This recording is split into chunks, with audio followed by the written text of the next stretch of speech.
Allah menyebut juga al-mukhla, yaitu orang yang kikir atau pelit. Awil kadhibah, yaitu dan atau orang yang pendusta. Wastandirul fasad. Apa maksudnya? Ini orang yang sering berbohong dan berkata-kata kotor. Hadis Muslim. Jadi itu saya baca dulu. Sekarang saya jelasin. Lihatin saya ngopi.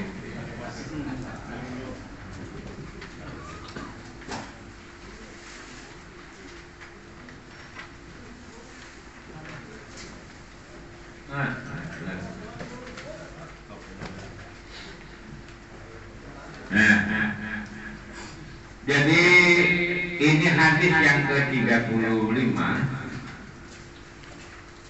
Itu ketika dalam satu hari Rasulullah berkhutbah. Rasulullah berkhutbah. Di dalam khutbahnya beliau menyampaikan sabdanya, ala inna rabbi amaroni an u'allimakum. Ketahuilah olehmu umatku bahwa aku diperintahkan untuk selalu mengajarkan kepadamu ma jahiltum, apa-apa yang tidak kau ketahui. Ma jahiltum itu kalau dimanakan metolak apa yang kau bodoh. Tapi kan ungkapan yang begini kurang arif. Kadang-kadang hadis itu tidak bisa dimanakan secara metolak. Ada makna lugawi, ada makna hakiki.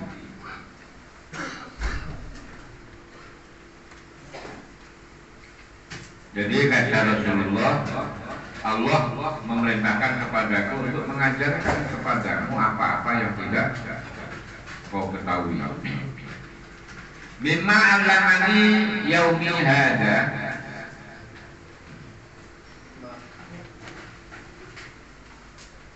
yaitu aku mengajarkan pada kalian yang tidak kau ketahui sebagaimana Allah mengajarkan kepadaku pada hariku ini. Maksudnya pernah di hari Jumat itu Allah mengajarkan langsung kepada Nabi Muhammad SAW. Kullu malin, setiap harta kepemilikan, malin itu bisa kekuasaan, kedudukan, istri, anak, harta, mobil, semua yang ada pada diri kita. Jadi malin. Nah, hal itu abadan yang aku berikan kepada hambaku halalun, halal. Jadi maksudnya Allah itu memfasilitasi dengan segala sesuatu yang halal. Sampai Allah mengatakan ini jangan. Contohnya begini. Ketika Rasulullah, ketika Allah memerintahkan Nabi Adam, uskun anta wa zawjukal jannata wa kula minha ragadan haitsu syi'tuma wa la taqraba hadhihi syajarata fatakuna minadh dhalimin. Itu kata Allah, uskun, Adam, ente tinggal sini ya. Anta wa zawjuka, ente sama istri ente. Anggap aja belajarnya bahasa Pondok Kanji. Nah, wa kula minha, dan ente boleh makan apa yang ada. Itu semuanya. Rogodan haitsu syi'tuma, pokoknya di mana ente makan, di bawah kursi, di atas kursi, di mana-mana nyarinya. Udah pokoknya semua di sekitar ini semua. Ente boleh makan sesuka ente, mau di mana, mau di mana. Wala taqrabaha bisyajarah, cuman ente jangan kedeketin ini pohon, jangan ente makan ya. Fatakuna minadh dhalimin. Nah, setelah wala taqrabaha bisyajarah itu kisah dulu. Baru ketika itu Nabi Adam itu menyatakan, wah kami menjadi orang yang zalim. Nah, pada dasarnya semuanya itu boleh. Artinya dihalalkan oleh Allah bahwa ini merupakan fasilitas. Jadi semua motor yang ada di Solo itu semuanya halal. Ono yang dagangan semua di pasar Ciputat halal semua. Maksudnya halal untuk digunakan, halal untuk dibeli, halal untuk dipinjam, halal dipakai. Ini motor orang yang pada parkir halal buat kita dipinjamnya, tapi dibawa pulang enak aja. Jadi maksud yang diperintahkan, apa yang dikatakan oleh Allah itu semuanya ini halal. Kenapa Allah mengatakan hal ini? Ini berkaitan, hadis ini menjawab dan membantah orang-orang Yahudi dulu. Ini di Quran itu ditentang. Yang halal diharamkan, yang haram dihalalkan. Jadi, wah ini nggak masuk sapi dulu itu diharamkan. Padahal Allah enggak, kecuali nyolong. Jadi halalnya itu sampai ada aturan yang mengikat. Jadi Allah itu membantah orang-orang yang mengintimidasi Rasulullah. Oh, ini nggak boleh. Nenek moyang saya dulu ini nggak boleh dimakan. Misalnya ini yang namanya kayu yang dibakar itu nggak boleh dimakan. Kayu. Oh bengok. No? Kayu yang dibakar itu nggak boleh dimakan. No. Nah, singkong boleh. Singkong bakar, uli bakar, gitu. Itu boleh. Terus apa lagi? Ayam bakar, digoreng di rumah. Pokoknya urusan bakar-bakaran, ikan bakar, itu bakocam bakar nggak boleh. Ya. Artinya itu halal itu bukan halal langsung dirubah, bukan. Halal diperuntukkan untuk manusia. Makanya Allah katakan, "Walladzi khalaqalakum ma fil ardi jami'an." Nah, ini tafsir hadis. Kemudian wa inni khalaqtu ibadi hunafa'a kulluhum, dan saya itu dari awal menciptakan hambaku itu dalam keadaan lurus. Maksudnya gimana? Ini kenapa nih wajah-wajah yang ngumpul ini pada belakang dikit, ada yang gedean, ada yang kecilan, ada yang pendekan, ada yang panjangan. Ini kayak kita ini kenapa belakang ke belakang? Jadi gini, maksud Allah itu awalnya manusia itu diciptakan dengan lurus. Mulai ketika Nabi Adam diciptakan, tujuannya tulus. Hunafa itu apa? Arti hunafa itu adalah ma'ilan ilal haqqi, ma'ilan ilallah. Karena tujuan hidup ketika kita diciptakan itu untuk mengabdikan diri kepada Allah. Makanya hanif, agama hanif, hunafa. Itu. Jadi wa ma khalaqtul jinna wal insa illa liya'budun. Terusnya apa itu? Coba ada yang baca dong. Apa yang baca? Terusnya enggak kunapa? Terus coba baca, ya.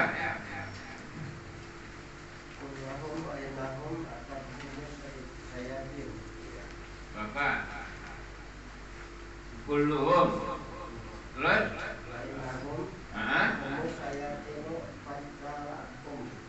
Ya.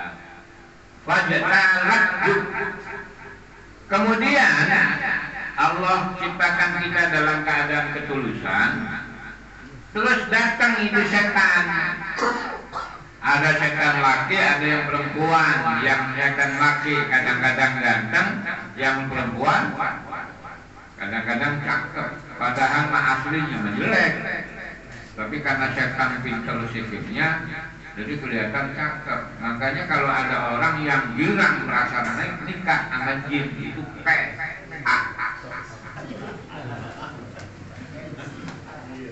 Jelangin jin.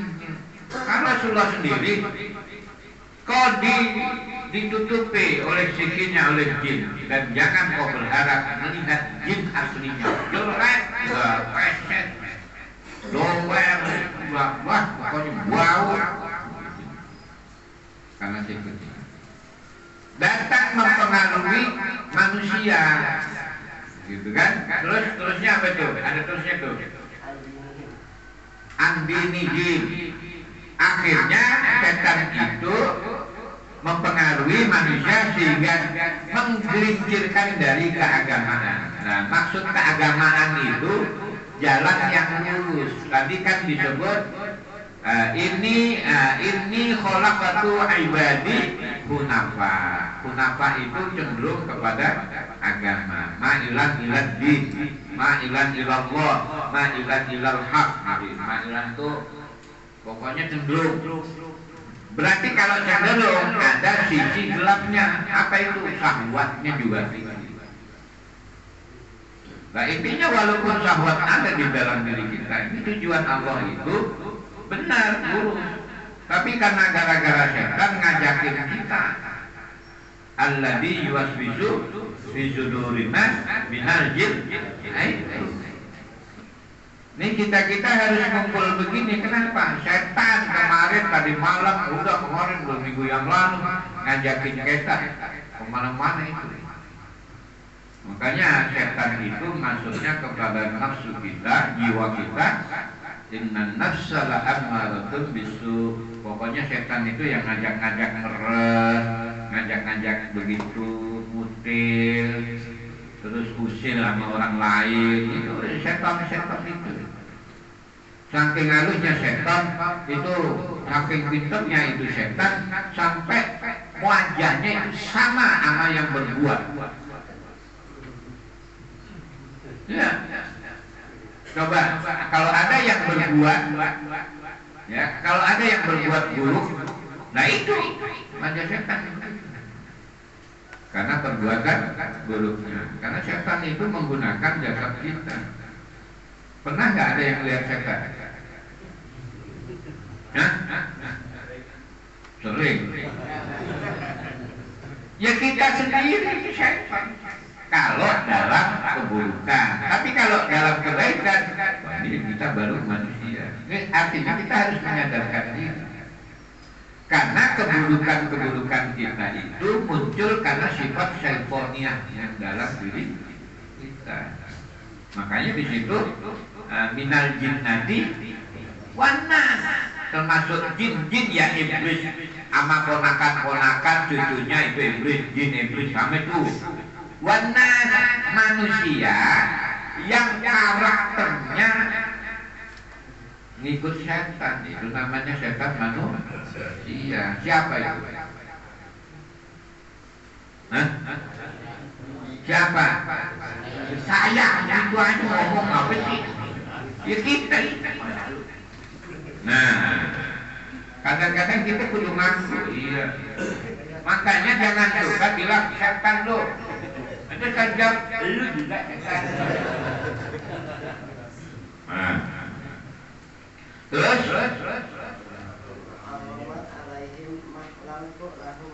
wa haramat alaihim ma ahlaltu lahu. Karena pengaruh setan ngada-ngada. Yang halal diharamkan, yang haram halal. Jadi kisahnya ini bantahan Allah yang diajarkan kepada Nabi Muhammad, bahwa dulu orang-orang Bani Israel dulu itu macam-macam lah, macam-macam. Seperti tahu sesajen nggak? Nah itu kata dulu bagi orang-orang Yahudi, sesajen itu, wah kalau dimakan bisa kebakar sebenarnya, rambutnya rontok, giginya rontok kayak saya ini. Ayo ngomongin, berduain. Itu padahal ya kan masih kecil kita dulu mah kalau ada sesajen kan kita berbaik di bawah pohon beringin, pohon asem. Siapa yang bisa biasa begitu? Hah? Iya, loh kan berarti sering juga ya? Iya. Sama dulu masih zaman SD. Ya kan kita kalau sekolah lewat kuburan, itu pasti tuh kalau malam Jumat pagi itu biasa itu.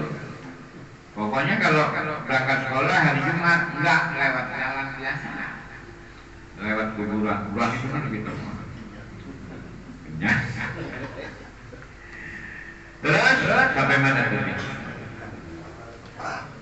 Wa amartuhum ayyushriku bi malam unazzilu bihi sultanan. Itu syaitan godain dewek. Ngapa?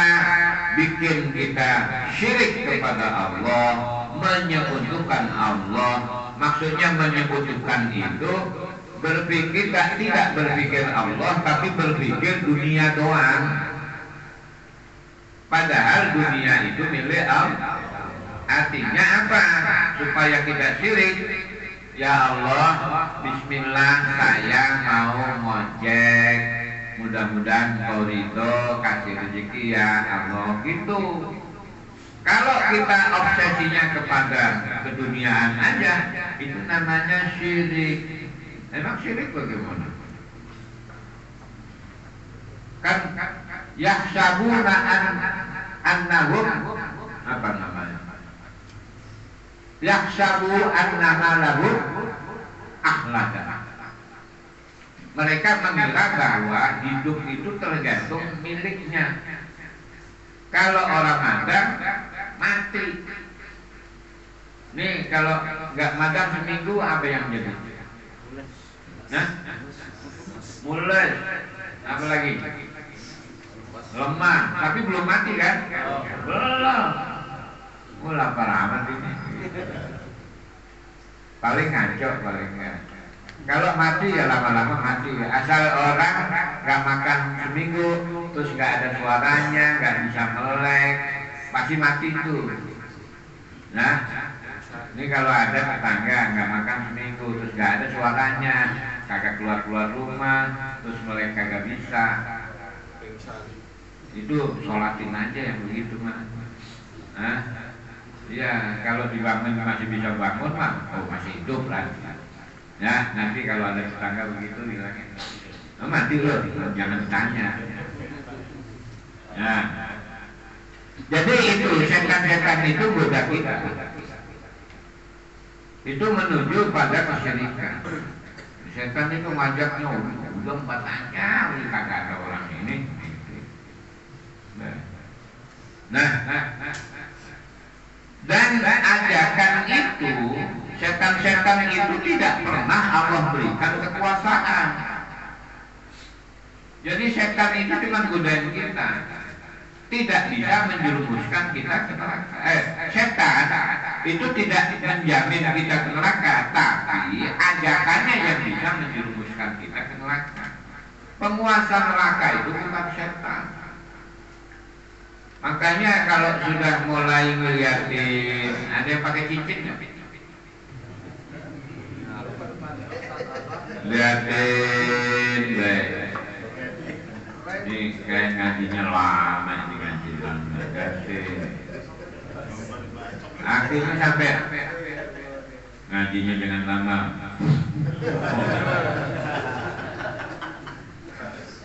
Itu udah yakin aman itu batu. Nah itu salah satunya syirik. Ya jangan bukan batu doang. Nih golok nih asal diirisin. Wah, udah. Gitu. Ya iyalah yang golok diirisin udah. Artinya apa? Ini golok di dalam kakek gua. Ini kalau asal ditaruh itu dia diem dia.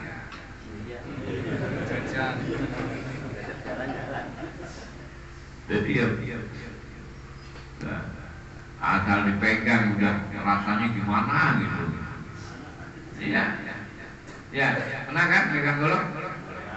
Rasanya gimana gitu ya? Kita tahu itu rasanya.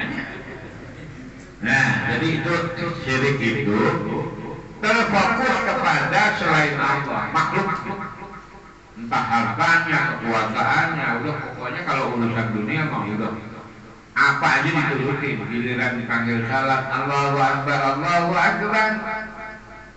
Udah ada baik sih ya. Itu kalau dipanggil enggak itu orang sini mah. Jangan suka ngatain orang. Boleh. Orang sini mah jangan ngatain orang, nggak boleh. Orang sini mah sama.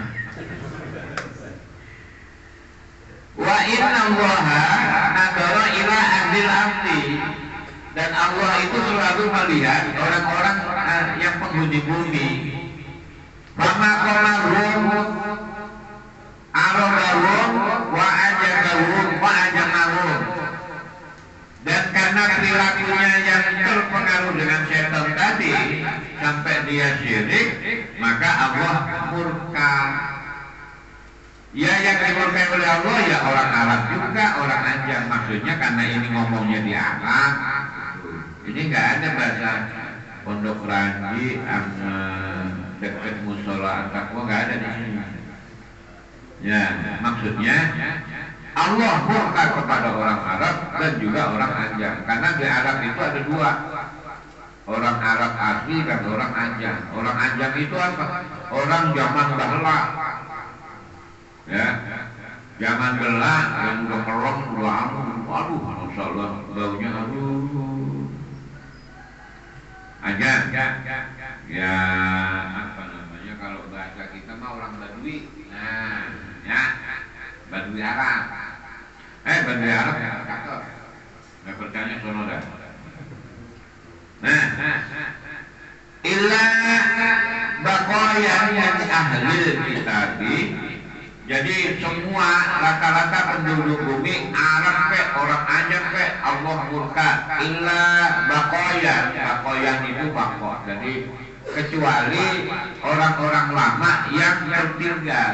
Maksudnya sisa orang-orang lama min ahli kitab, dari ahli kitab.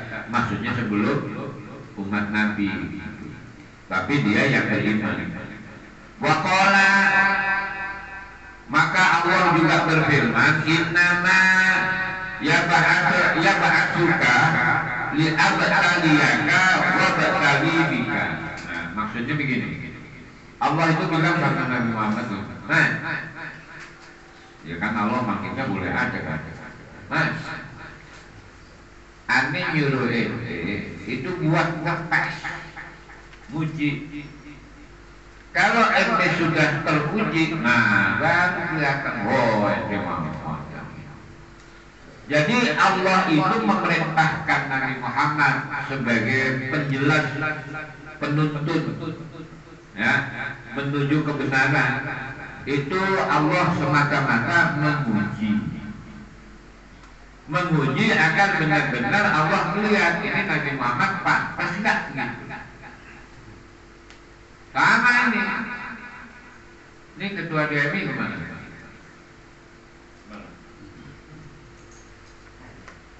Ketua DMI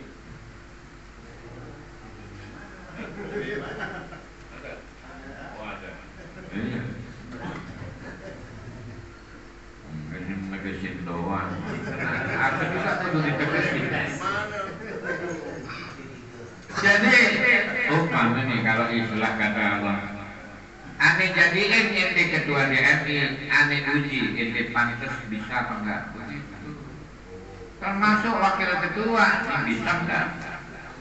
ngomongnya susah amat jadi. Iya. Emang apa-apa juga kita sholat diuji sama Allah. Ini sholatnya lempeng apa orang? Bapak-bapak punya bini kan? Serius? Istri punya? Benar? Nah, apa yang Allah kita kasih istri dikasih apa minta? Nyari. Ya bisa Allah ngasih, tapi kita minta sama bapaknya kita kawinin, kita kawin. Itu juga ujian. Ini kita ini menjadi kepala keluarga yang adil apa yang begitu. Maka nanti ada yang namanya Rihimun, ya, Raqiqul Qalbi, seorang rumah tangga, kepala rumah tangga yang ulas asih terus hatinya lembut. Ini kira-kira nih kita mau subuh ngaji, subuh miskatul anwar di sholat, takwa. Itu motor dari habis isya dipakai anak kita ngayas sampai menjelang subuh kagak balik-balik, kira-kira bagaimana? Kagak boleh, itu ujian itu. Alhamdulillah dong, aneh kagak ngaji, dan jadi ngaji, enak opik di rumah. Ya besok bawa lagi ya, waduh. Tapi emang udah kadang-kadang kita diuji gitu. Kata anaknya karena bandelnya mantep-mantep gitu bandelnya. Apa itu? Tumbenan.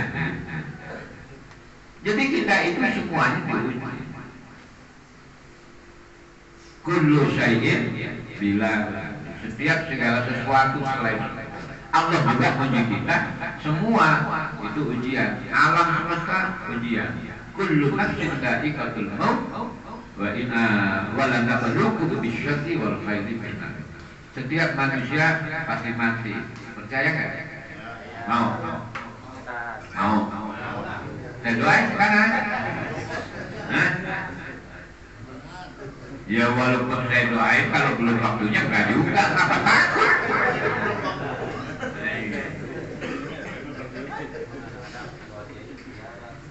Saya doain takut. Jadi kata Allah itu innama ba'atsuka li'abtaliyaka wa ba'taliyaka. Jadi kemudian wa anzaltu 'alaika kitaban, dan kami turunkan kepadamu ya Muhammad, yaitu kitab la suruh balik kan? Rusak. Mana tadi?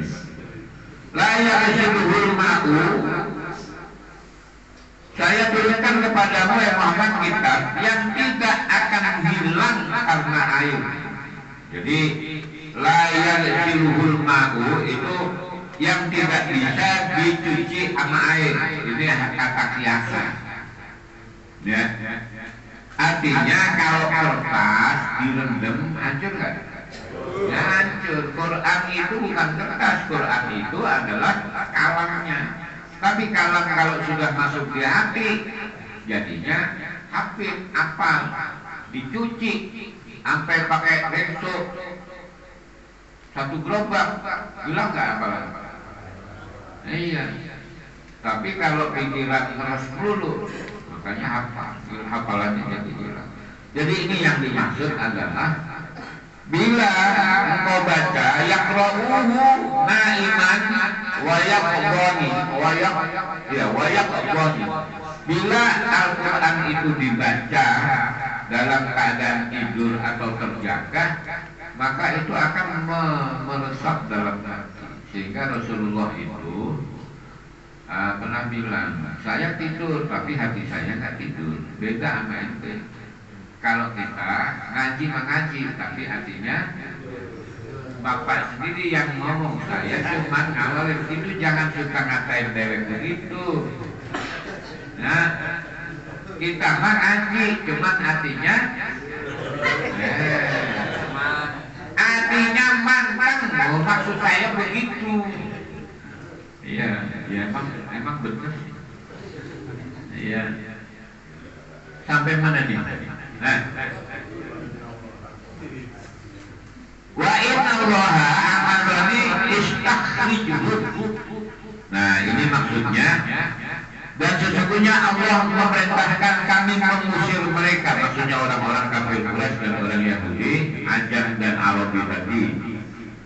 Karena istakhrijuka, sebagaimana engkau diusir oleh mereka. Jadi maksud kata Allah, lo usir itu orang karena dia usir ente. Bagus. Kemudian dalam Islam itu kan nggak boleh perang, tapi melawan, memerangi orang yang memerangi kita. Gitu. Jadi sama mengusir orang yang mengusir kita. Nah itu, ini juga bisa dimanakan perang. Kemudian tu'jika, dan mereka perangin sebagaimana mereka memerangi kamu. Wa anfiqu fasatunfiqu alaika, dan berinfaklah hai Muhammad, pasti aku akan berinfak kepadamu. Nah, jadi kalau perang itu ya ini bahasa sakleknya. Perang itu perang yang di jalan Allah, perang yang di sabilillah. Namanya mati syahid. Nah, kita nggak perpanjang lah mana mati syahid atau jihad fisabilillah. Maka jihad fisabilillah itu memang dimuliakan oleh Allah. Nah, jihad fisabilillah itu matinya mati syahid. Nah, mati syahid itu banyak. Membela harkat dan martabat, membela bini. Nah, kalau ada orang iseng-iseng nyolong bini kita, kerja, jangan dibaik, biarin baik, kita juga nyari yang lain. Jangan begitu. Belain itu, walaupun bini kita udah gitu. Nah, terus mana tadi? Waba'as apa ini? Jaisan naba'atu khamsata bislah. Ente suruh itu pasukan berperang sama ente. Ane bantuin dengan 5 kali lipat pasukan yang ente ajak begitu maksudnya. Maksudnya begini. Nah, ajak perang jangan dewekan. Kalau dewekan itu kalah. Gitu.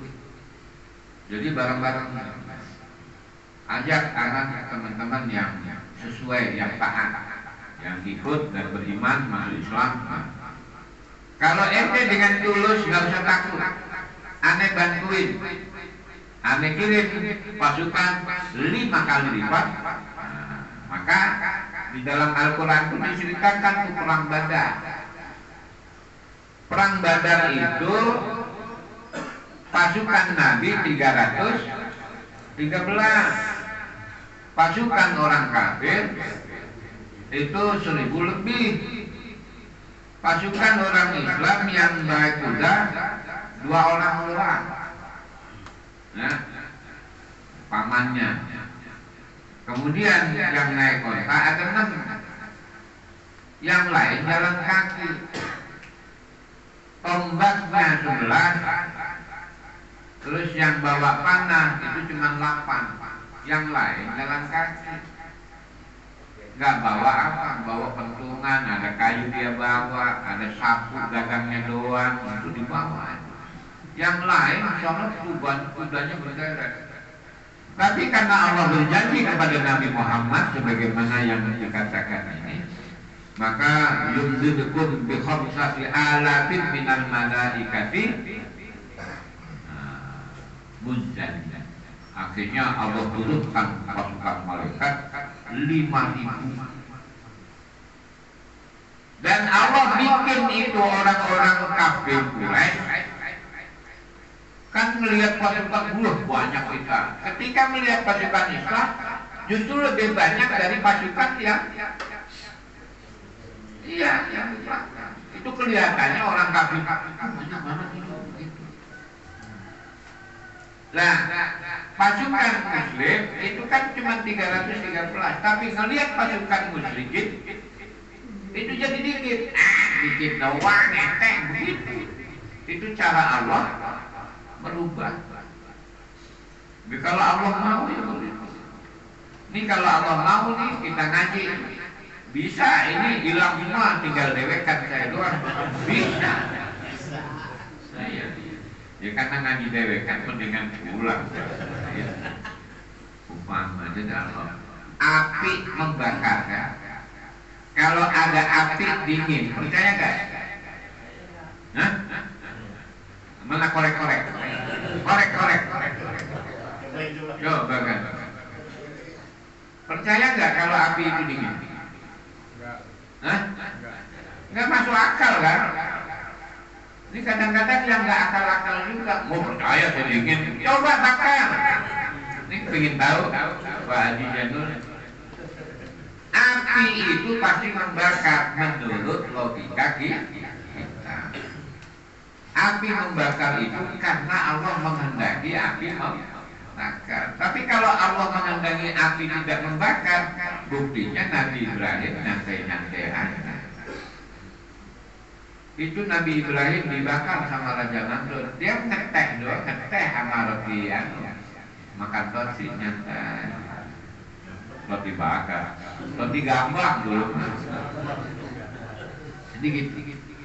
Nah sama, kita hidup itu karena memang dikehendaki oleh Allah. Kalau Allah sudah menghendaki kita nggak hidup, ini yang cakep-cakep nih mati duluan. Itu yang merasa cakep mati duluan, apalagi yang jelek-jelek. Yang belum waktu. Ya. Waqatilu biman atau man asoka. Dan kau boleh berperang ya Muhammad, berperanglah bersama orang-orang yang mentaatimu kepada orang-orang yang mendustaimu. Asoka itu mengabaikan. Jadi Allah itu memerintahkan ajak yang Islam yang Muslim ajak perang. Siapa lawannya? Orang-orang yang non Muslim. Jangan sekarang. Dulu ketika Nabi Qala wa ahlul jannati salasatun. Allah berfirman bahwa surga itu, penghuni surga itu ada 3 kelompok. Ya. 3 kelompok itu siapa? Maka yang pertama Zulsultanin Muqsitun, yaitu para pemimpin yang adil, mutasaddiqun, dermawan, maksudnya suka sedekah, ya. Muwafiqun itu muwafaqah, taufik. Jadi sama dalam dapat petunjuk, orang yang mendapatkan petunjuk Allah. Itu yang pertama penghuni surga. Yang kedua, warajulun, seseorang rahimun, raqiqul qalbi. Ya, rahimun, rahimun itu orang yang welas asih. Raqiqul qalbi, hatinya lembut. Ya, kalau ada apa-apa dia mah sabar, iya. Nah, kecil gitu. Bukan lalu ketemu orang, maaflah. Itu mah nggak raqiq. Ya, kayak Kang Nasrul itu kan kalau ketemu orang dia, iya, orang lagi ngantuk. Ya, mana tadi? Muafiqun, warajulun rihimun, raqiqul qalbi, likulli dhi qurba, kepada kerabatnya orang muslimun dan juga kepada sesama muslim. Maksudnya welas asih, lembut hati kepada kerabat dan ini yang disebut. Kita juga sebagai bapak jangan dibentak-bentakin gitu. Terus kalau kita sering ngebentakin anak akhirnya ngebentak itu juga. Jadi yang diharapkan ya roqiqul qalbi. Kemudian yang ketiga, wa afifun muta'affifun. Orang yang tidak punya tapi menjaga dari minta-minta. Jadi afif itu orang yang menjaga minta-minta padahal dia butuh. Orang kelaparan gitu kan, nak megangin perut, baik. Ada yang megangin perut nggak? Kalau ada yang megangin perut, kasih sarapan dulu, datanglah. Coba itu kita harus peduli, karena takutnya dia juga termasuk aktif. Aktif itu malu minta diem, lapar diem, maka itu dikasih. Coba lihatin yang megang perut. Saya belum. Ya. Jadi kan ada tuh di kurban itu. Fa'idha wajabat junuha fakulu minha wa abaimul qani'a wal mu'tar. Orang afif itu juga disebut qani'a di dalam Al-Quran. Qani'a juga orang butuh tapi nggak butuh, yang minta. Wal mu'tar. Lawat mu'tar itu orang yang menunjukkan kebutuhannya dan dia punya. Nah, orang afif apa? Kan inna nasalukal huda wa tuqa, terus wal afafa wal ghina. Itu ya Allah berikanlah kami ya, hidayah dan apa itu tidak meminta-minta. Maksudnya bukan kepada Allah, meminta-minta kepada orang. Tidak minta kecuali kepada Allah gitu. Tapi perlu juga minta. Ya. Bapak-bapak ngaji ya, insyaallah takwa tidak minta juga kan, minta datang. Dalam batas tertentu. Nah. Wa abibun muta'affifun zu ayalin walaupun dia butuh mencukupi keluarganya, tapi dia menjaga dari minta-minta. Qala wa ahli jannati wa ahli nari hum jatuh. Allah berfirman, ahli neraka itu ada 5 kelompok. Yang pertama, at-ta'iful ladzi la jabala lahu. Orang-orang yang lemah, orang-orang yang rektoi. Alladzi la jabala lahu, yang dia tidak memahami fungsi kemanusiaannya, yang berakal dan berkehendak. Dia malah punya. Itu gimana sih? Dia baik, kagak mana-mana. Lahu ma'un belum alladzina hum fikum taba'an la yatba'una ahlan wala mala. Dan dia itu apa-apa mau dibangikkan dia ya ikut dan nyendel lagi ikut. Gak ada inisiatif, tidak ada inspirasi, ya begitu. Nah, orang-orang yang begini ini dekat kepada makan. Makanya jadi orang kan jangan males, ya males. Kalau mau makan aja, jangan males.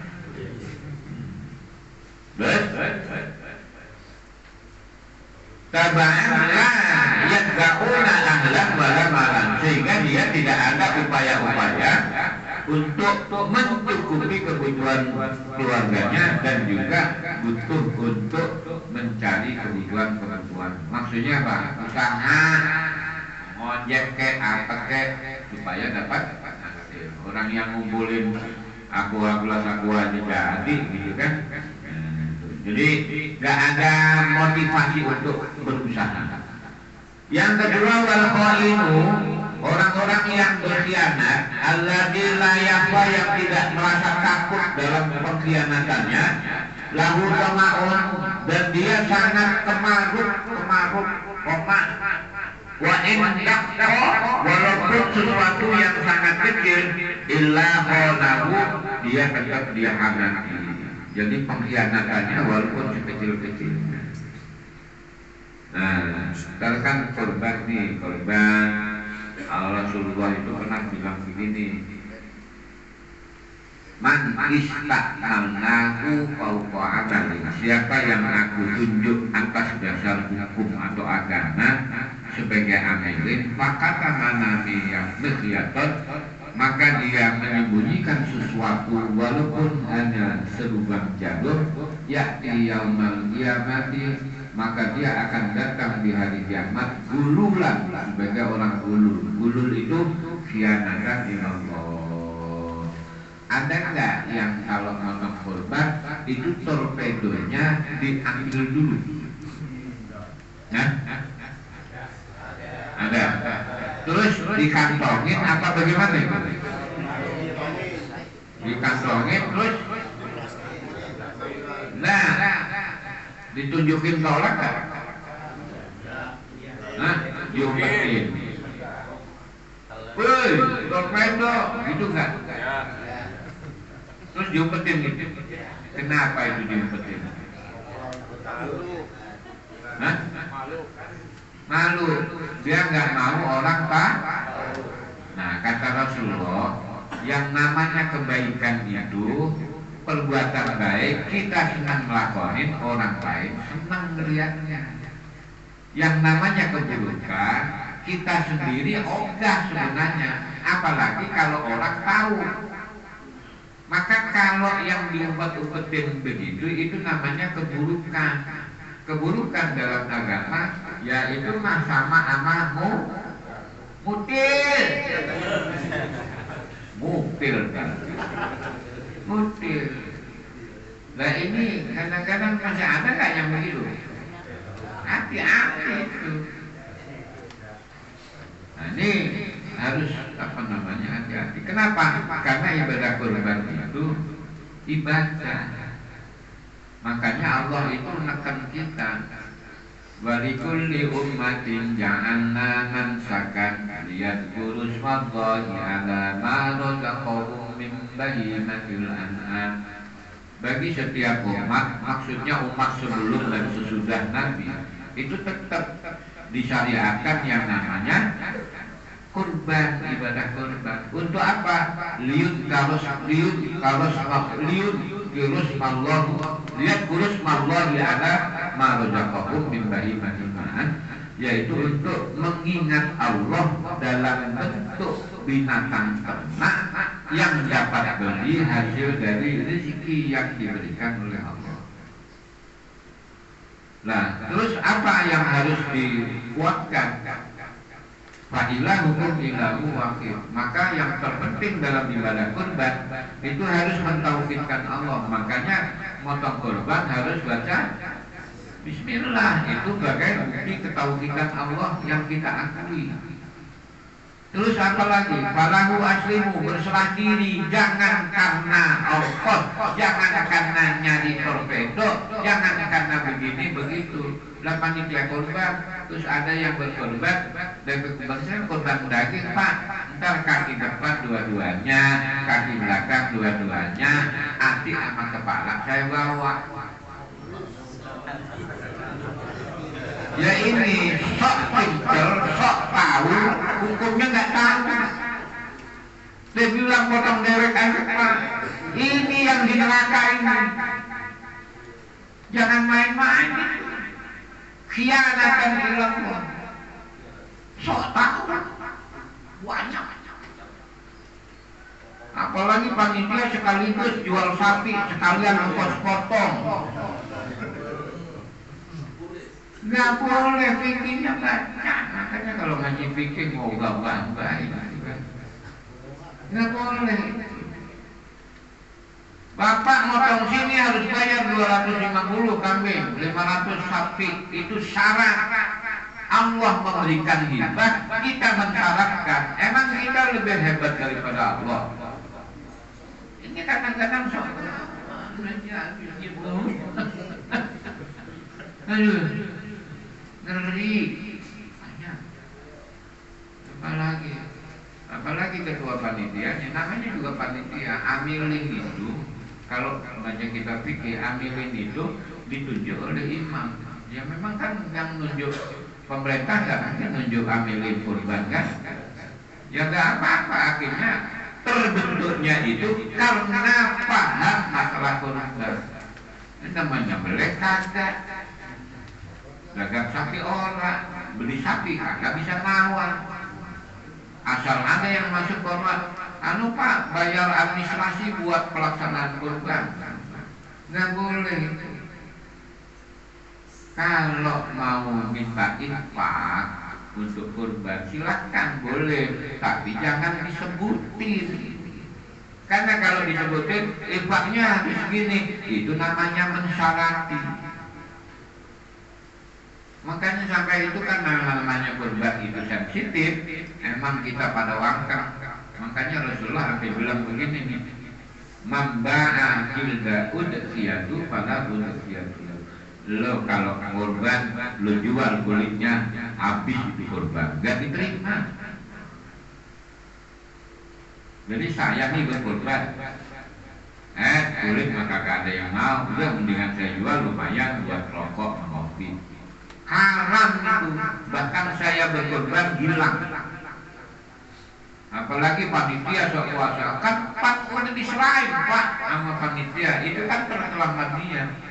Amilin itu bukan begitu, melaksanakan ibadah seseorang. Hati-hati loh. Ini kayaknya udah dianggap wajar kan? Gitu. Kenapa? Yang berkorban itu dibolehkan mengambil 2/3 dari yang dikorbankan. Fikih itu hadisnya fakulu wa aqimu wa dahiru. Lo makan hari itu ente sebagian lo simpan buat beberapa hari, sebagian lagi lo bagi sama tetangga. Begitu. Karena atas dasar hadis itu sehingga ulama fikih maksimal 2/3 boleh diambil sama yang berkorban. Ya. Orang dibilang hadisnya jelas, pahami dulu ngapa. Fakulu wa aqimu wa dahiru. 1/3 dimakan, 1/3 disimpan, 1/3 dibagiin. Kalau mau protes sama Rasulullah, jangan protes sama saya. Kenapa? Karena selama ini kita nggak pakai yang begitu. Apalagi kalau mau kambing udah kerempet, diambil 2/3. So, emang dia yang menentukan sah dan tidaknya. Ini masalahnya, ngawur. Faidah wajabat junubuha fakulu minha. Itu ayat di surat Al-Had 64. Baca. Kalau motornya terapi, mati benar. Kalau masih ngerejeng jangan dikulitin. Boleh. Makan. Lah kamu makan, boleh kamu makan. Nabi yang jelasin. Fakulu wadahiru wa aqimu atau wa tasaddaq. Lo makan hari itu rame-rame, lo simpan untuk beberapa hari ke depan. Berarti banyakkan yang diambil apa yang dibagikan? Diambil. Ya itu. Bukan 1/3. Siapa yang memutuskan? Panitia. Dasarnya apa? Ayo. Yang biasa 1/3. Dasarnya apa? Katanya. Hati-hati. Tapi kita harus ingat, fakulu minha itu kalau kita pahami letter wajib, ya Ulama fikih memahami ayat itu amrun nadab, yaitu sunnah. Andai kata yang berkorban nggak ngambil sama sekali, itu juga boleh. Ngambil 2/3 boleh, secara hukum boleh. Kalau ada panitia yang larang atau wajar seperti tidak ada neraka. Kenapa? Maka tamana misyaton, menyembunyikan sesuatu yang sudah jelas ditutupin supaya samar. Yakti yaumal qiyamati kululan. Monggo silakan tanggung jawab masing-masing di akhirat. Gitu. Nah, ini kan jadinya kekurban.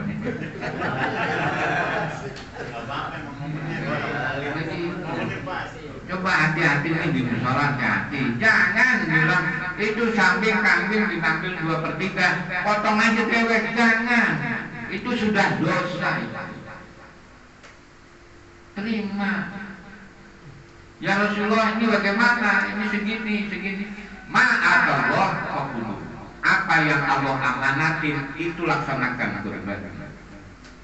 Ini pembubaran panitia kita gagal, ini korbannya banyak diambil sama yang berkorban. Ini kalau Rasulullah tahu, waduh, dimarahin kita. Itu sampai malaikat Israel buat cekek tuh masa lalu kamu gitu. Hanya itu. Memang amrun nadab.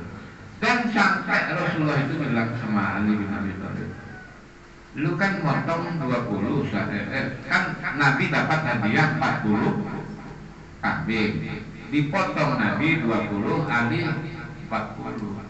Terus Ali ngomong, ente ngapa nggak bawa? Cukup makan walaupun cuma seiris, bawa. Itu Rasulullah begitu. Kira-kira lebih banyak yang ngambil banyak kan? Apa yang ngambil walaupun sedikit? Ngapa dia?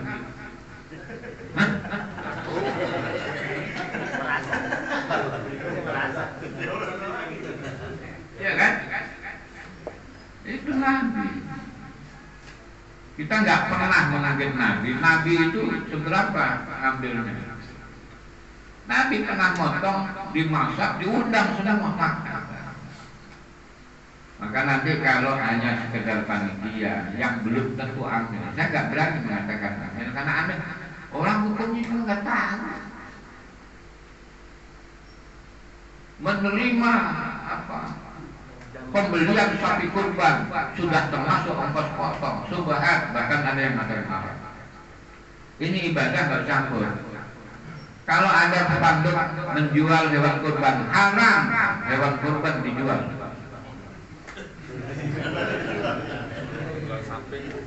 Jual hewan bisa untuk kurban, benar.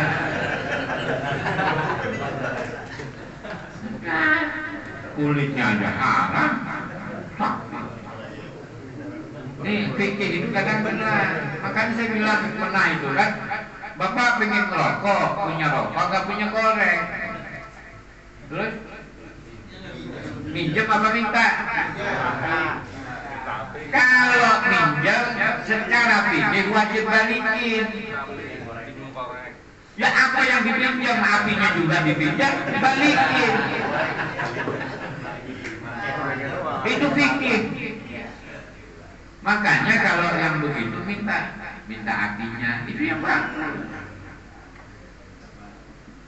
Entar minta apinya, isinya doang, isinya jangan gitu. Ya, yang bagus itu Pak minta api. Kalian rokok juga nggak apa-apa. Kan tadi kata Allah, aku perintahkan kamu bersedekah, pasti aku akan sedekahi kamu. Dan ini sedekah orang. Ini kalau punya rokok diumpetin dewek, terus ketika dia nggak punya rokok, gue bilang kalau ada kiai lewat ini kasih rokok enak benar. Gue mikir aja aku bakalan lewat. Ya emang kita di mana dia di mana. Nah nanti kalau kurang ini jelas minta apa namanya, tanya. Apa tadi yang kedua? Wa rajulun la yusbihu wa la yumsi illa wa huwa yukhadi'uka min ahlika wa malika. Orang ahli neraka yang ke berapa dulu? Keempat pada kita. Keempat adalah orang yang pagi sore ngumpat ngapain orang. Udah kalau ada orang punya motor udah dikatain, nah lu jangan-jangan dapat dari ini. Comel, tahu comel? Ngomong lu. Makanya kalau ada yang comel-comel begitu, kerja orang comel ngomong, gue juga bisa, tapi buktinya nggak ada. Udah rokok, belum beli saya. Emang apa? Cuma tahu, gue gak gue masih kamu nggak pakai nanya-nanya begitu. Yang kata kami ngomongnya mah, ada kan yang gitu ya? Banyak. Jangan-jangan ada di sini. Nah, itu yang begitu, itu dekat dengan neraka. Maka jangan banyak ngomong, ya. Jangan banyak ngomong yang bagus. Man amana billahi falyaqul khairan aw liyasmut. Maka yu'minu billahi wal yawmil akhir. Orang-orang yang beriman kepada Allah dan akhirat itu jaga ucapan. Katakan yang baik atau diam daripada mengucapkan yang banyak. Itu ayat-ayatnya wa qulu qawlan sadida. Nah, ini maksudnya yang kelima ya. Wadakaro dan Allah menyebutkan juga al-bukhla, orang-orang yang kikir, abil kadiba, orang-orang yang kadhib. Nah, wasyadiru masyarakat yang suka ngibul sama ngomong jorok. Yang suka ngomong jorok itu sama dengan membuka pintu apa? Neraka. Ini kita ngomong jorok, bercanda kayak apa? Makanya Rasulullah itu pernah bersabda begini, ana jahimun bibaiti fi robatil jannati liman tarokal miro'a wa inkana muhiqqan. Saya jaminkan demi Allah rumah di pinggiran surga bagi orang yang meninggalkan debat kusir, yang kagak juntrungnya, kagak ada juntrungnya. Wa inkana muhiqqan, walaupun yang diperdebatkan itu masalah kebenaran. Karena yang namanya debat itu biasanya mah buntut-buntutnya mah gedek. Nah, gue debat, di luar mah habis, saya debat, kagak bisa kelepek-kelepek, kagak bisa ngomong. Padahal dia yang kelepek-kelepek. Gitu. Karena kalau debat itu begitu. Tapi kalau ngaji kan beda. Gitu. Walau kana muhiqqan wa in kana muhiqqan. Kemudian yang kedua kata Rasulullah itu, wa ana ja'imun bi baitin fi awsatil jannah liman tarakal kadiba. Ya. Wa in kana apa namanya? Jadi kata Rasulullah, saya jaminkan rumah di tengah surga. Kalau tadi kan di pinggir surga, level. Ini rumah di tengah surga bagi orang-orang yang meninggalkan kebohongan. Walaupun dia bercanda, Allah jamin, Rasulullah jamin. Maka meninggalkan, walaupun kita bercanda, jangan hal-hal yang kebohongan. Karena kalau begitu kita akan sama dengan membuka pintu neraka. Dan yang ketiga kata Rasulullah, wa ana ja'imun bi baitin fil a'lal jannati. Saya jaminkan rumah di tingkat yang paling tinggi di surga itu liman hasuna khuluquhu, yaitu orang yang baik akhlak. Dan ini sesuai dengan sabda Rasulullah, ditanya yang banyak membuat orang masuk surga itu apa? Taqwa Allah wa husnul khuluq.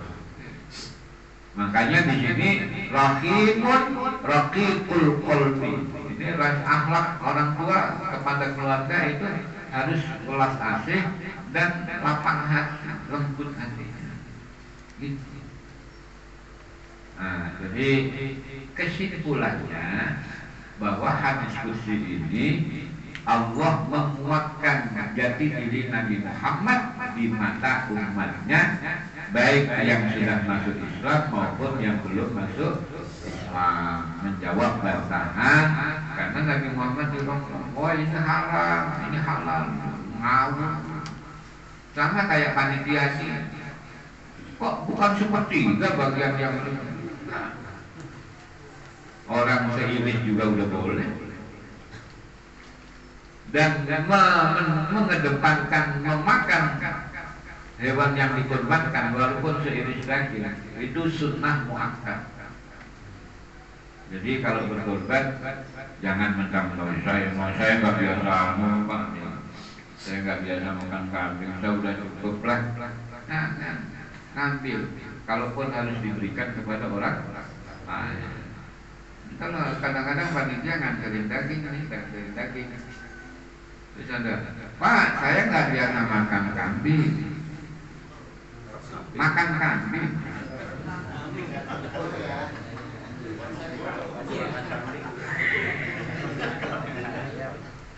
Yang dikasih apa, ngomongnya apa? Ya, itu ya sabar. Terus jangan itu ya, raqiqul qalbi, raqiqul khuluq. Jadi kasih sayang, akhlaknya lebih kepada kasih sayang, terus kelembutan hati. Dan orang yang menunjukkan kasih sayang itu bukan orang-orang dipanggil, Pak sini ya, nanti jam segini ngambil daging ya, diantar.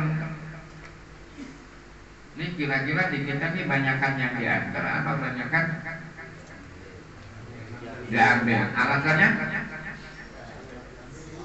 Hah? Capek ya kan? Udah motong, udah yincang, capek, capek. Emang ke surga capek Pak. Justru disitulah makanya Allah itu menggarisi wa ilahukum ilahu wahid falahu aslimu sendiri. Nabi ini dikuatkan dengan seperti ini supaya dia berserah diri kepada Allah, nggak mikir waktu berat kalau sini kami dia masih sono agak lumayan tuh. Kita kalau bantuin korban masih ada ongkos-ongkosnya. Ini mau nyari ongkos apa mau beribadah gitu. Berapa banyak panitia korban udah daging kebagian tulangnya, pahala kagak dapat, malah nanti dijorokin ke neraka. Belum-belumnya kira-kira. Nah, maka dari itu mending nanya kalau yang tahu. Ya. Jadi pembagian daging kurban itu bagi yang berkorban itu berdasarkan hadis Al-Hakim. Rasulullah ditanya, fakulu wa abrimu wa tasodaku. Tasodaku itu dihibahkan kepada orang lain, yang 2/3 dimakan hari itu dan disimpan untuk beberapa hari untuk kerabatnya, gitu. Kenapa? Dia ayamin aklin wa surbin wa dzikrillahi ta'ala. Karena hari itu, hari 10 tanggal 10 sampai 13 Dzulhijjah itu hari makan bareng-bareng. Jadi kalau kita berkorban, kita punya beban moral kepada keluarga, kepada kerabat untuk mengajak makan bareng. Ya makan bareng bisa dilupakan mentah, bisa dilupakan matangnya. Awas nanti kalau masak daging korban kagak hubungin saya. Kali makan. Jadi gembirakan masyarakat. Ini udah disuruh empet-empetan, itu yang asal kuponnya ini palsu enggak, jangan-jangan palsu, udah empet-empetan, mana dibentak-bentak. Terus habis begitu merasa capek, itu Allah melihat. Makanya tadi itu di dalam kondisi jiwa kita itu dilihat oleh Allah sehingga Allah murka. Cuman murkanya nggak ngomong. Kalau Allah murkanya ngomong langsung saat ini, habis kita pada belangsa. Jadi Allah ngomongnya entar. Ngapa lu? Jadi innas sam'a wal absara wal af'idah, semua yang pernah kita dengar, pernah kita lihat, pernah kita pikirin, pernah kita lakonin, itu dituntut pertanggungjawabannya di mata Allah. Banyak bismillah ya, banyak istighfar. Kalau merasa salah, ini kadang-kadang panitia masih ngotot baik. Kita sudah memutuskan, silahkan monggo saya nyampaikan ini karena tanggung jawab dunia jangan sampai saya ditanya. Nah, umpamanya nih, ada orang jamaah JMI, siapa? Saya udah sampein, ya udah aman. Saya tengok ada yang masuk neraka. Nah, jadi saya kira demikian ya. Kurang lebihnya mohon maaf, berhubung ke jam 8:10 menit. Oh salah. Ada pertanyaan? Ya.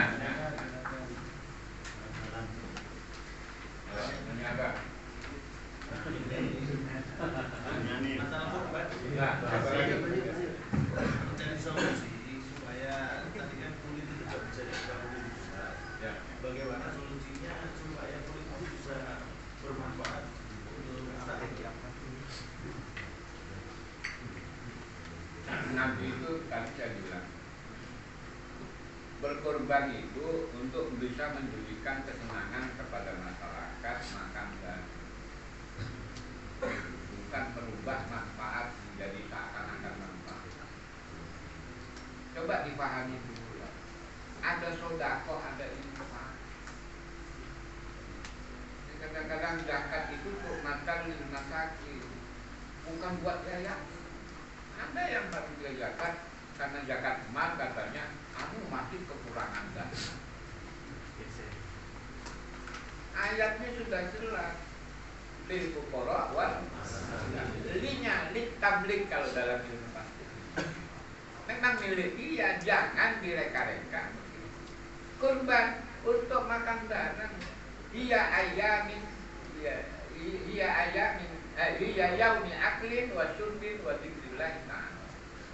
Hari itu hari madak barang, hari minum barang, dan hari berzikir barang. Makanya sunnah kita takbir di bulan di hari kurban itu sampai hari takbir.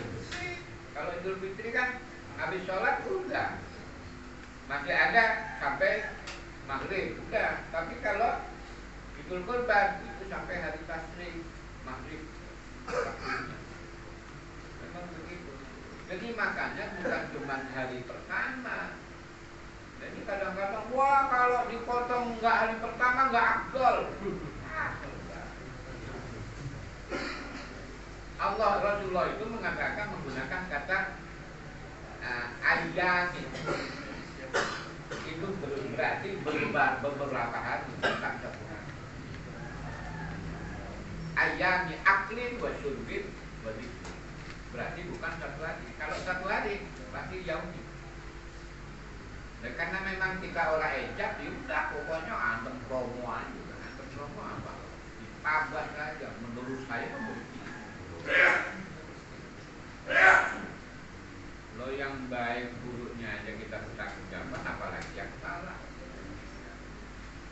Jadi nggak ada manfaatnya. Ya ini gimana hukumnya? Berikan kepada orang. Terus andai kata ada orang yang jualan, Pak, nggak usah beli, kasih. Rugi kan? Bisa tanya rugi kan? Enggak. Bilang rugi dong. Sangat rugi kita. Nah, ini ibadah apa enggak? Benar, ini mohon maaf. Justru Allah akan terima ketika itu dihibahkan. Kalau dijual jadi mempengaruhi, ya, tapi kan dia penjual, biarin orang dia juga rezeki dari Allah. Allah gerakin kita kasih. Itu satu. Yang kedua, kasih sama panitia. Kalau ada kita ngali nyoba game motor, jangan berlaku. Panitia masih kulit buat apaan? Terima aja itu keberkahan Allah. Udah terima aja. Kan bagaimana? Udah terima aja dulu.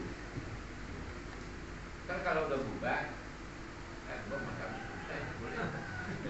boleh karena sudah dibikin oleh namanya dalam fikih itu tamlikutan, kepemilikan yang sempurna.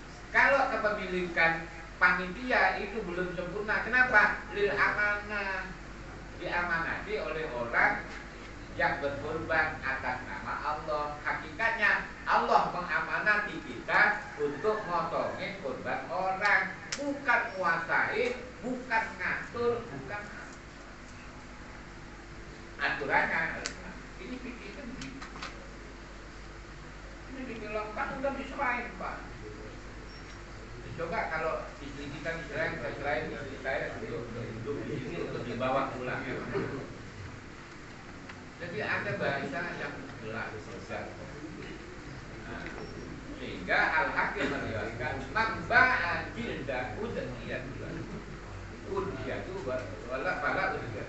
Siapa yang menjual oleh kurban maka kurban. Jadi hakikatnya hilang itu yang ganti diterima.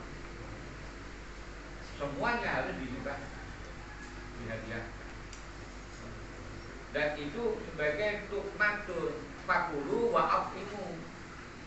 Kalau mau sedekah ke masjid, udah pakai sedekah yang lain, infak lain, jangan campur-campur kurban. Itu harus makan. Sekarang pertanyaannya, kulit dibersihin, diolah, bisa nggak? Kalau kita kulit bersihin, kulit ngolah terus, ya Allah, ini bagi kurban, mohon keberkahannya. Allah bisa nggak? Jadi kita beralasan seakan-akan kita nggak mau diatur, ngatur Allah. Wah, hebat.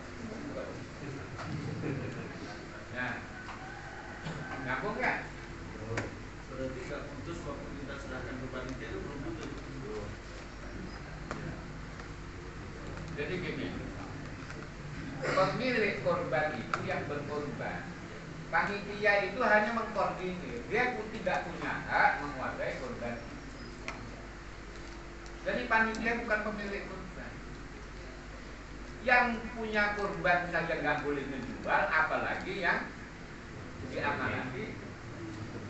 Ini pemahaman panitia ini di mana sih sebenarnya selama ini? Kalau disebut sebagai amilin korban, tahu nggak hukumnya? Kalau nggak tahu hukum, batal jadi amilin.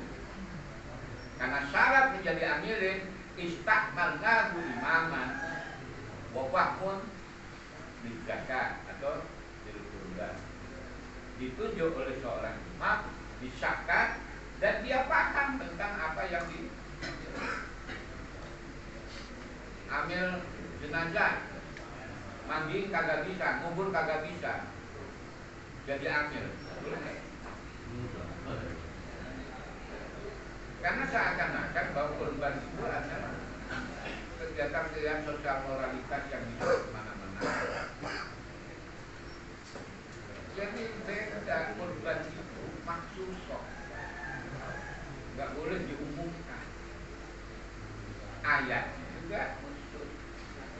Coba baca di surat Al-Hajj itu, mulai dari 64 itu nanti kita baca. Jadi jangan wangkang terus kita masih proses, baca juga. Kadang-kadang kita susah. Jadi bukan nggak, memang terus nggak boleh. Oleh karena itu, amili, saya nggak mengatakan panitia, amili itu harus tahu bahwa karena ini hak kuasanya kepada yang berkorban, kita hanya hak pelaksana. Maka ditanya, Bapak mau ngambil yang mana, berapa bagian? Itu ambil yang benar. Bukan mutusin, Bapak dapat sepertiga, terus penyerahin ongkosnya begini. Gak ada itu. Dapat kepercayaan Allah melalui yang berkorban saja itu sudah kemuliaan. Tapi kan panitia belum plastik, sedekah dong. Kalau nggak bisa berkorban, korban aja 5.000 perak, patungan, beli plastik, nyari pahala apa nyari? Ini kadang-kadang berpikirnya kita ini apa? Profit, tahu profit? Ini ibadah, Pak. Benar ini. Makanya lihat dari buku di sana, potong berapa Pak? Enggak. Itu kalau mau ngasih ngasih aja, nggak dikasih udah nikmatin. Kita disuruh potong aja itu udah kemuliaan. Ya, nyambung nggak? Kalau mau protes jadi itu ya, hati-hati. Pikirannya menurut pemahaman kita lancar. Alhamdulillah. Terus satu lagi pesan. Kalau ada yang torpedo, model ini, jangan diputusin dia sebagai orang yang nyolong. Karena dengan kita bilang nyolong, maka dia haram makan daging itu. Kenapa? Karena kita mutusin nyolong. Padahal kita panitia belum berhak. Kalau itu amilin, kurang baik. Apalagi sampai laporan panitia, setelah kita hitung nanti ada yang nyolong. Sampai kiamat dia haram itu daging. Tega amat itu belas sakit orang ke neraka hanya dengan perkataan. Makanya kalau korban memang punya ide korban, punya yang berkorban. Kita cuma teramanati sebagai amilin. Amilin itu apa? Pelaksana. Kalau panitia yang ada, waduh, Pak, kita bisa. Saya nggak tahu nanti di hadapan Allah itu nanti bagaimana itu. Ya, ini saya sampaikan boleh kagak. Yang penting saya berdoa. Tak saya kagak ditegur sama Allah. Itu saya sampaikan. Kalau kamu kagak terima,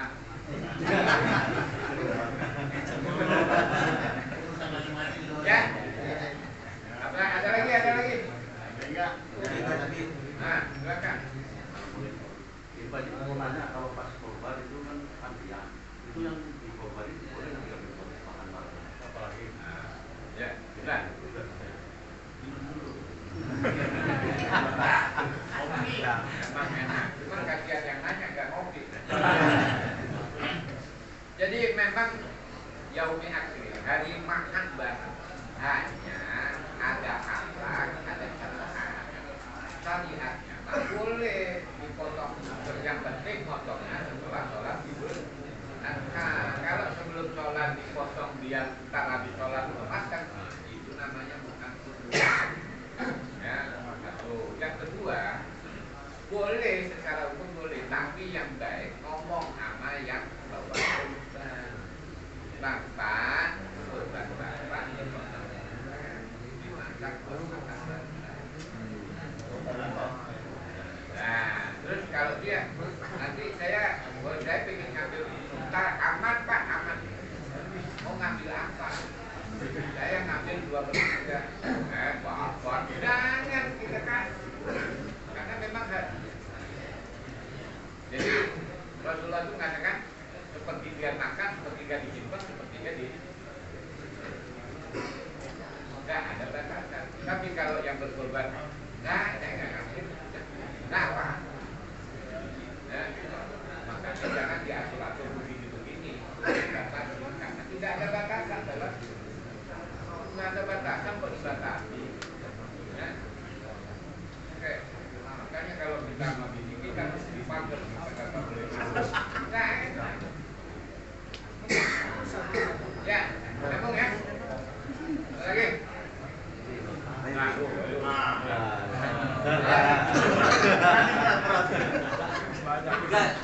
punten. Di tempat kami itu kan biasanya kalau panitia kan ada yang kurban ya. Kita di sana biasanya ada uang administrasi, bukan uang potong, tapi uang administrasi. Dan itu sesuatu memang tidak mengikat potongnya. Ketika tanya ada ini ada uang administrasinya, ketika ditanya berapa duit, 200.000. Tapi kalau misalkan dia nggak punya uang, kita tidak paksa gitu. Dan itu kita pergunakan kan untuk baik. Meminta infak boleh, yang tidak boleh mensyaratkan infak.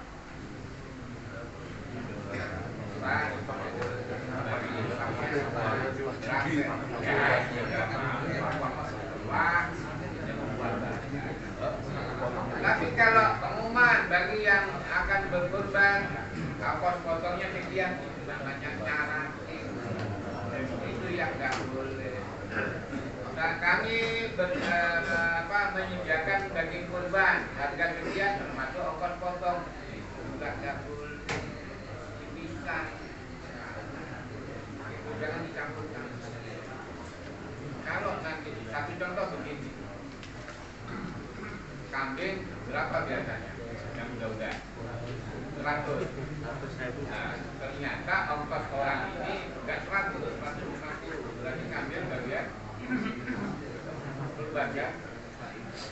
Terus ada yang sama murah, sebenarnya jangan 50, jangan 150.000 aja, 100. Lebih enggak? Terus belanjanya gimana? Jadi semuanya subhan. Kurang ngambil bagian korban, lebih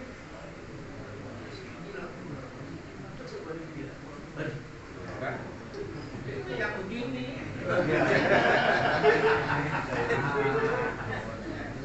Ini mah kursinya tinggi, tapi di sono mana pakai kiri lagi.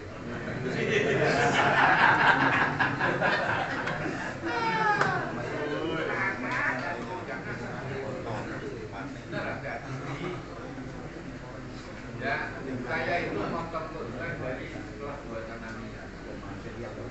Apa itu? Dikasih lima, dan dikasih ikhlas.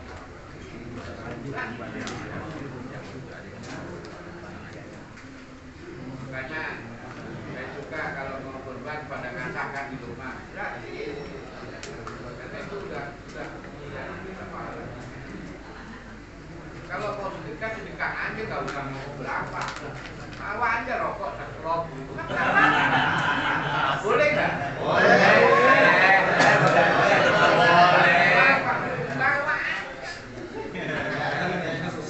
Kan enak ya? Enak lagi. Ada super. Oke ya. Mudah-mudahan kurbannya lancar.